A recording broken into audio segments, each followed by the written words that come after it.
Hola usuarios de YouTube. ¿Cómo andan? Espero que estén muy bien. Por fin, traje el capítulo 2 de esta historia de zombies.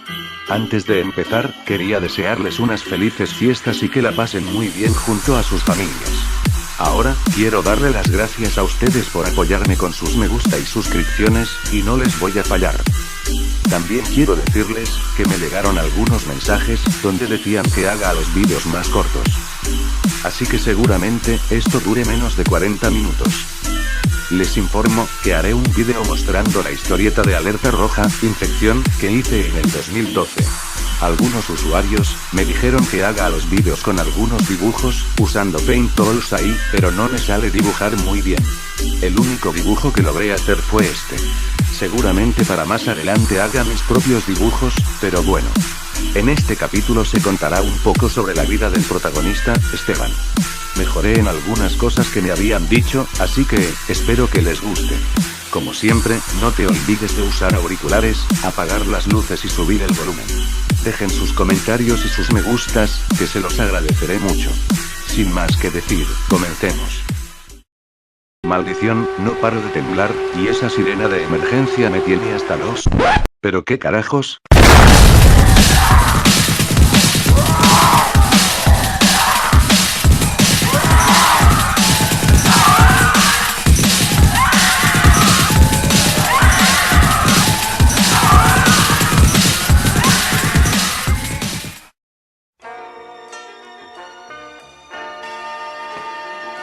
Soy Esteban González y tengo 20 años. La historia de mi vida no es tan digna de contar. Fui una mala persona, antes de que ocurrieran los recientes incidentes. Déjenme contarles. Nací el 16 de agosto del 1996, en Buenos Aires, Argentina. Soy hijo de mi padre Jorge González, y mi madre María Rodríguez. Tengo dos hermanas, una de 17 y otra de 12.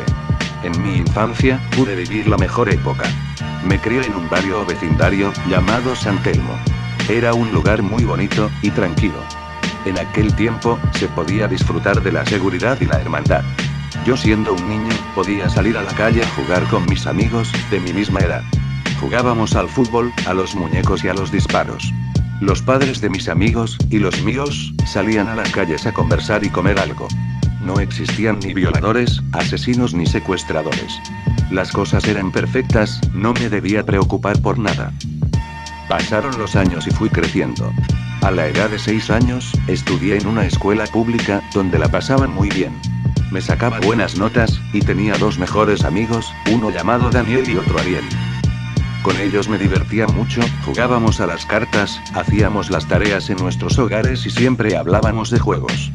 No había ningún tiempo en el que yo me quedara solo, porque siempre estaban conmigo. Yo era un niño callado, no hacía ningún problema en clase. Me gustaba estudiar, y me alegraba mostrarle mis buenas notas a mis padres. Al pasar los años, seguía siendo el mismo alumno, tuve muy buenas amistades, pero jamás dejé de lado a Daniel y Ariel.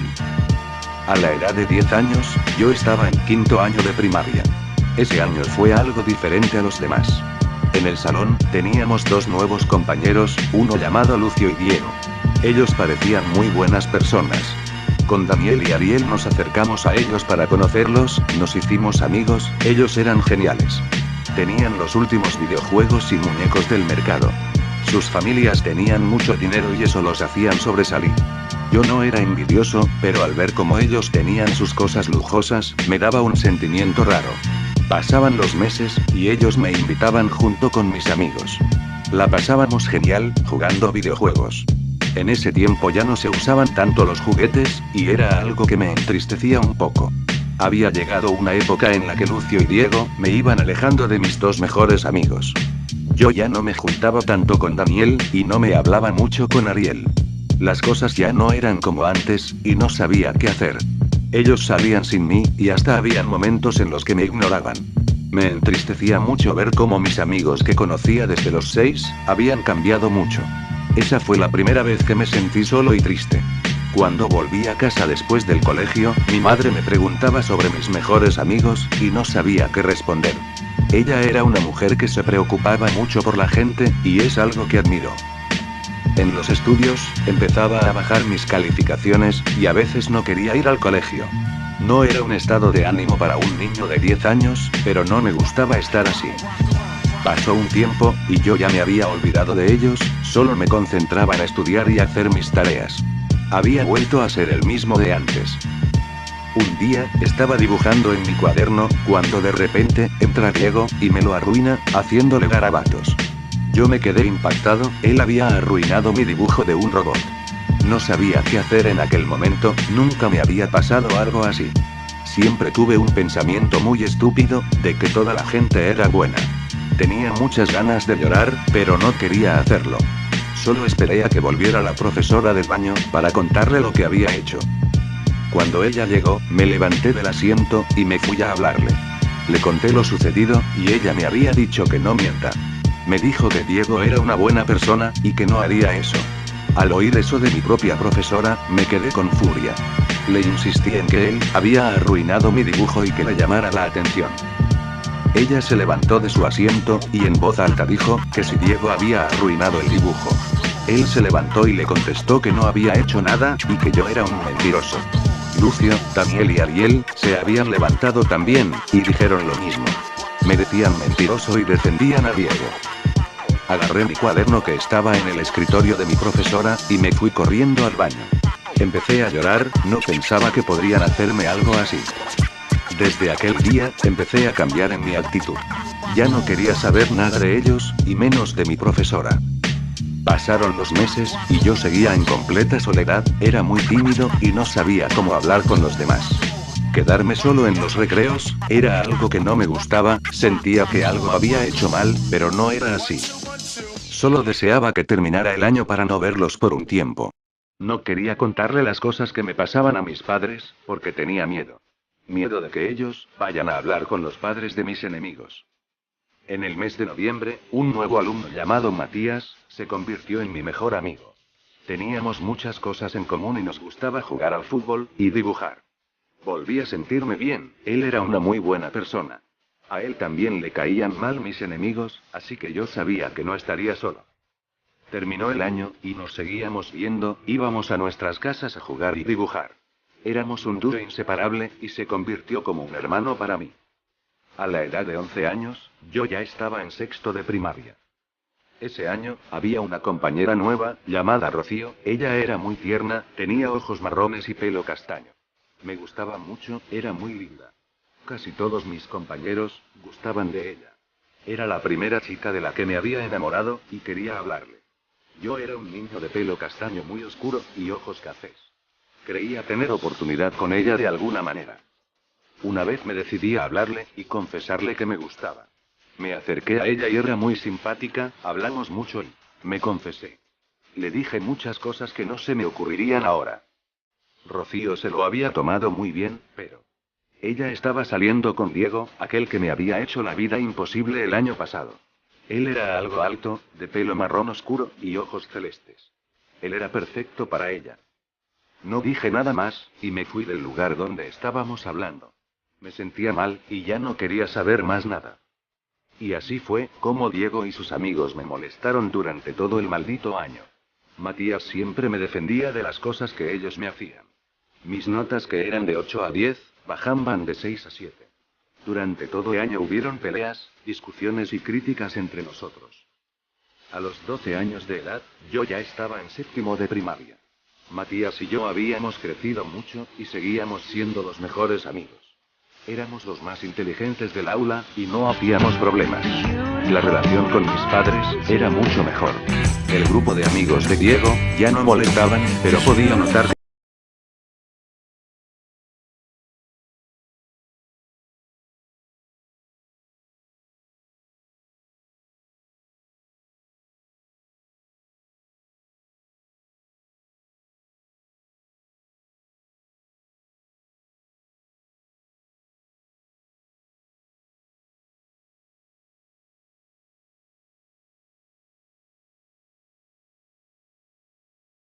que empezaron a tirar mis cuadernos al suelo. La profesora estaba en una reunión y no había nadie en el aula. Yo sentía mucha impotencia al ver lo que hacían. Me pateaban la mochila y mis cuadernos. Mis padres me habían enseñado a ser respetuoso y no pelear en la escuela. Siempre fui alguien que no le gustaba buscar pelea o molestar. Pero esta vez, me cansé. Me levanté del asiento y me acerqué a Diego. Él me insultaba mucho, mientras los demás chicos estaban alrededor mío, riéndose. De tantos insultos que él me decía, en uno de ellos dijo: "Tú eres un puto cobarde". Ese insulto me molestó bastante, así que lo agarré de la ropa y lo empujé contra la pared. Lucio se me acercó para darme una patada en la espalda, mientras Daniel me insultaba y Ariel se me acercaba para atacarme. No sabía qué hacer en aquel momento, eran 4 contra mí. Mis demás compañeros estaban en el recreo y Daniel anteriormente había cerrado la puerta del aula. Todo era muy complicado, y no tenía la suficiente fuerza para quitarme a los 4 de encima. Diego se me acercó y me pegó un puñetazo en el estómago. Mientras Lucio me agarraba de los brazos y me los ponía en la espalda. Daniel y Ariel estaban mirando esa escena, mientras se reían sin parar.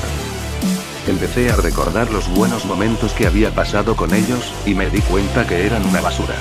De la impotencia que tenía, saqué mucha fuerza y empujé con mis brazos a Lucio, que cayó al suelo.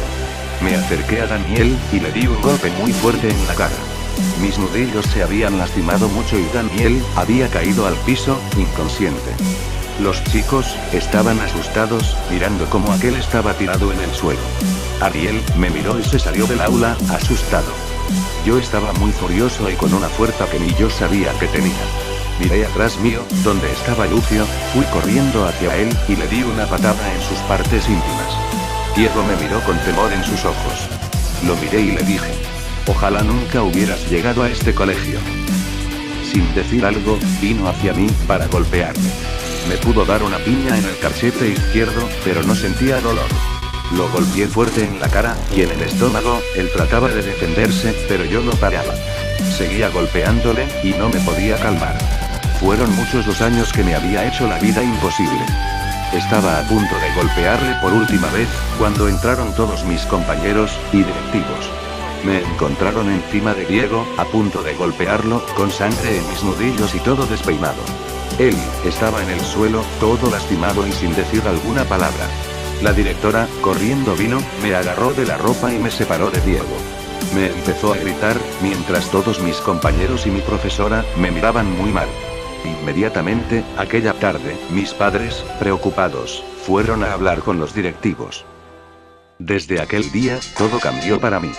Tuve que faltar medio año a la escuela, no salía de mi hogar, la relación con mis padres era cada vez peor.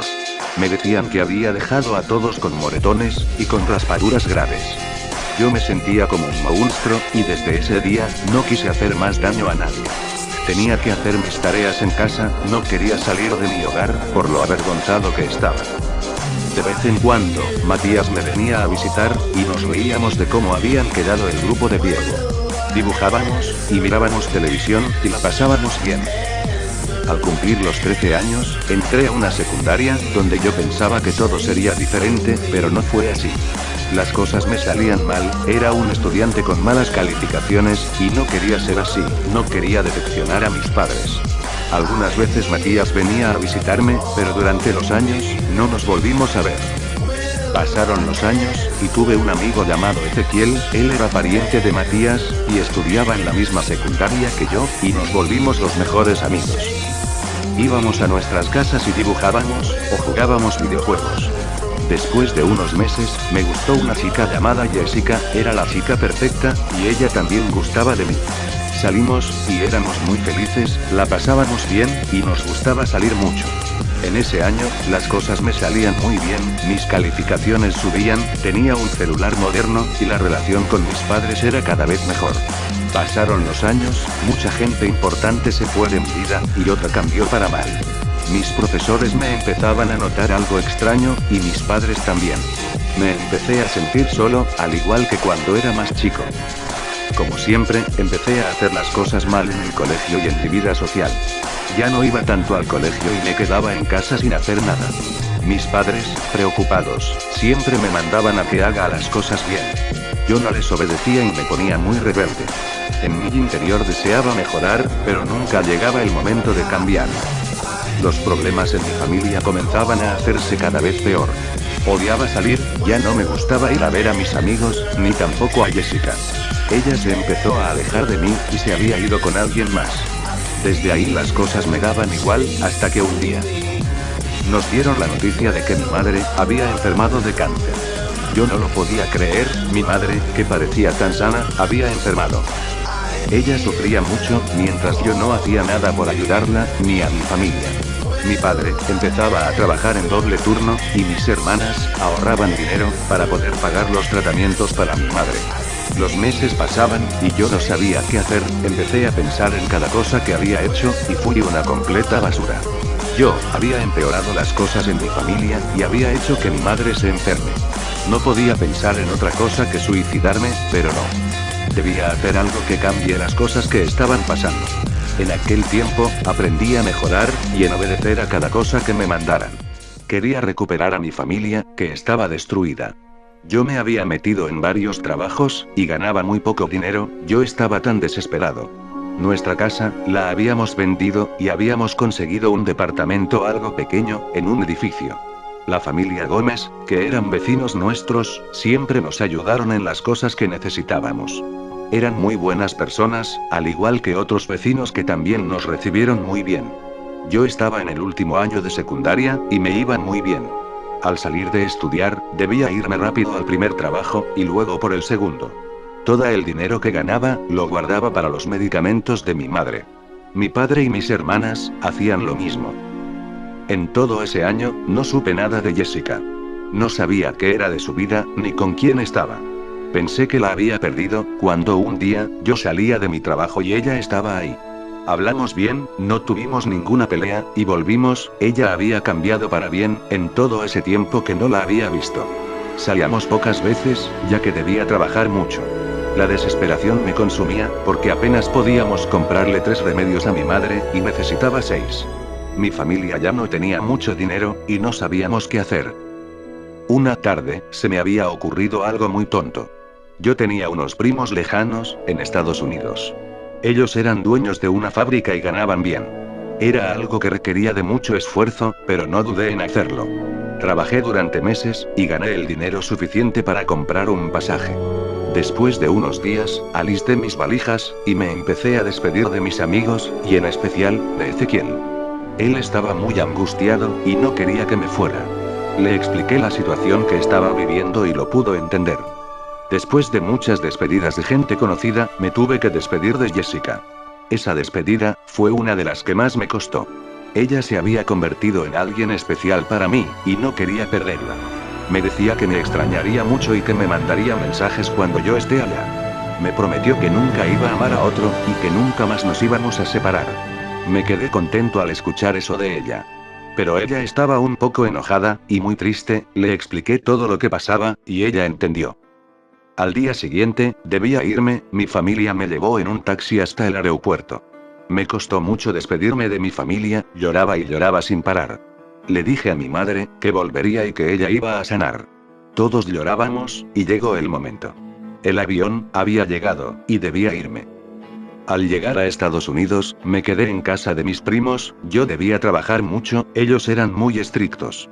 Me gustaba estar en ese lugar, era otro ambiente, y muy hermoso. Las cosas eran muy diferentes, y me sentía despejado. Yo tenía que levantarme a las 7 de la mañana e ir a la fábrica a trabajar. Al terminar, yo salía a las 6 de la tarde, y ganaba $9,000 por mes. La pasaba bien, y tenía poco tiempo para entrar a internet, y fijarme los mensajes que me mandaban mi familia y mi novia. Me iba a los cibercafés, y podía pasar una tarde tranquila, hablando con ellos. Mis primos me cuidaban mucho, y me ayudaban en las cosas que debía hacer. Me ayudaban a mandar el dinero que ganaba a Argentina, donde estaba mi familia. Todas las noches, al llegar del trabajo con mis primos, cenábamos en restaurantes muy finos. Me llevaban a ver partidos de fútbol americano, y de béisbol. También comprábamos regalos para llevárselos a mi familia. Ellos eran los mejores, y no me sentía solo. En la fábrica, cuando era hora de almorzar me iba a los bares, y me pedía Coca-Cola. Siempre en esos bares, estaba la televisión encendida.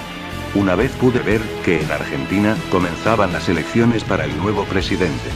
A mí no me gustaba que en la política la gente se peleara. Yo me decía que ganara el que convierta el país en un lugar mejor. En tiempos libres, también me llegaban mensajes de mi familia, diciendo que estaban mejorando, y que ya tenían para pagar las tarifas y los medicamentos de mi madre. También, que mi madre había mejorado mucho, y que podía vivir mucho más de lo esperado. La vida en Estados Unidos era muy agitada, me gustaba, pero requería de mucho esfuerzo. Así fueron pasando los meses y los años. Era 2016, y debía irme a mi hogar. Mis primos se habían entristecido, pero sabían que debía volver por mi madre. Alisté mi valija, metí mi ropa y los regalos. Agarré mi mochila que estaba con dinero y documentos. Mis primos me llevaron al aeropuerto, y llorando me despidieron. La había pasado muy bien en aquel país. Tenía tantas ganas de ver a mi familia, a Jessica, y a mis amigos. Estaba tan ansioso de llegar y no veía la hora de estar en Argentina. Ese día, en el avión, yo me había sentado al lado de una ventanilla. Miré y estaba todo el cielo, con nubes oscuras. Se iba a largar una fuerte tormenta, pero ya estaba cerca. Yo estaba cerca de mi propia destrucción.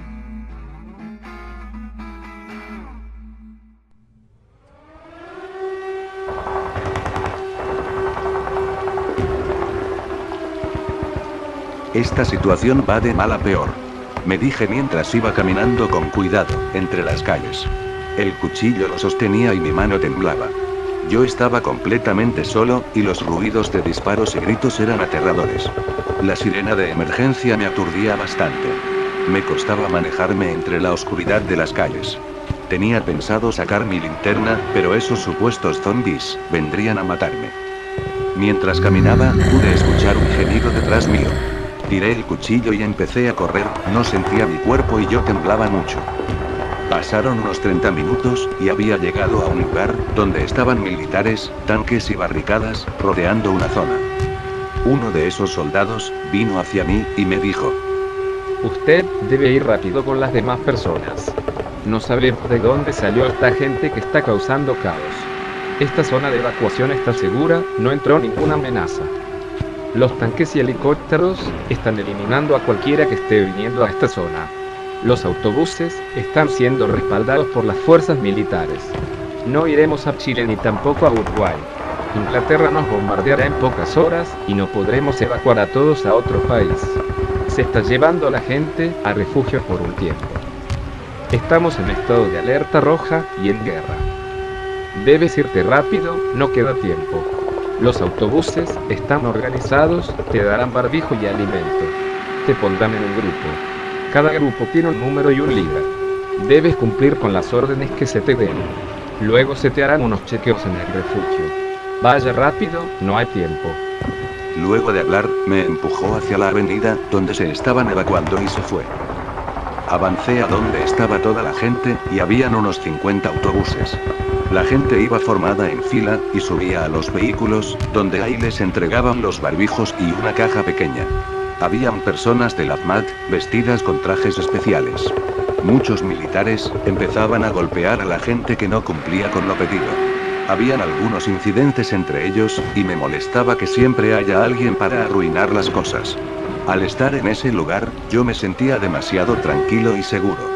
No sabía a qué grupo ir ni qué hacer, así que caminé entre toda la gente que había.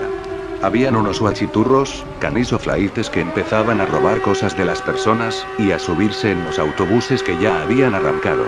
Me daban unas ganas de dejarlos solos, y que Inglaterra los bombardee.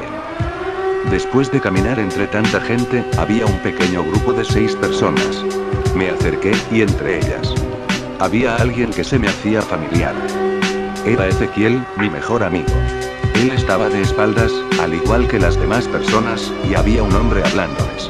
No podía ver bien a los demás, porque había poca luz en la zona, y además llovía. Le dije: disculpa. Y él se volteó. Me miró, me abrazó y me dijo: Hola Esteban, tanto tiempo cambiado. ¿Cómo has estado? Te extrañé bastante. Pasaron 2 años, y mírate, estás muy diferente. Espera. ¿Y tu familia? ¿Mi familia? Mi familia está muerta. Los he perdido para siempre, y no sé qué hacer. Ahora debería estar llorando, pero creo que hay cosas más horribles que están pasando. Ezequiel, ¿dónde están tus parientes? Mis parientes están en un refugio, los evacuaron antes que a mí. Yo estaba en la casa de un compañero cuando pasó esto. El hombre que está hablando al grupo se hace llamar el supervisor. Él será nuestro líder asignado. Prometió llevarme al refugio donde está mi familia y nos dará protección. Somos un grupo de 6 personas, sin contarlo a él, podrás venir con nosotros. Tenemos 10 guardias que estarán protegiendo al grupo. Quédate tranquilo, estaremos muy bien. Genial, muchas gracias Ezequiel. No sabes lo horrible que es sentirse tan solo y asustado. Creo que me dará una pulmonía. La lluvia no para, y el frío me está congelando la ropa. Tranquilo, no te preocupes, ahora subiremos al autobús y nos iremos. Tenemos suerte de ser un grupo de pocas personas. Ahora nos darán nuestros barbijos y nuestras cajas para subir al vehículo. Más tarde, subimos todos al autobús. Me senté al lado de Ezequiel y hablábamos. Yo todavía seguía temblando y estaba muy asustado.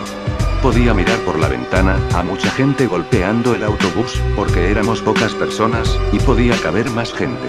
Tuvieron muchos problemas para poder salir de la zona de evacuación. Pero al final pudimos irnos. Un tanque iba delante de nuestro vehículo, y atrás una camioneta militar, donde estaba el supervisor. Me empezaba a tranquilizar de a poco, mientras hablaba con Ezequiel. Mientras, yo pensaba en las personas infectadas. Tuve contacto con ellas desde el principio, sin que se dieran a conocer. Todo era muy extraño, y todavía no podía creer nada de lo que me había pasado ese día. Me había quedado traumado por todo lo sucedido. Había momentos en los que el corazón me dolía, cuando pensaba en mi familia. Tenía tanta tristeza y preocupación, que no prestaba atención a las cosas que hablaba Ezequiel. Tampoco prestaba atención a lo que pasaba afuera del autobús. Pasaban las horas y el viaje duraría muchísimo. Había gente que se había tomado calmantes y se había quedado dormida. Otras, se ponían a rezar, y algunas solo miraban por la ventana. Afuera del vehículo, se podían ver miles de cuerpos, y autos abandonados. Daban mucho miedo, y era un ambiente de energía muy oscura. La sirena de emergencia ya no se escuchaba y no había ningún ruido, excepto el del autobús. Ezequiel estaba algo callado y me decidí a hablarle. No sabía de qué tema hablar, y se me había pasado por la cabeza a mi novia Jessica. Él la conocía, porque íbamos todos juntos a la secundaria. Así que le dije: oye Ezequiel, ¿sabes algo de mi novia Jessica? Él me miró y me respondió: ¿Que Jessica sigue siendo tu novia? ¿Desde cuándo? ¿Por qué dices eso? ¿Qué pasa? Perdón si te cuento esto, no te pongas mal. Pero ella está con otro. Sale con un amigo de su trabajo, que se llama Tomás. Por lo que sé, salen desde hace un año. Y hay rumores de que puede llegar a estar embarazada. ¿Qué?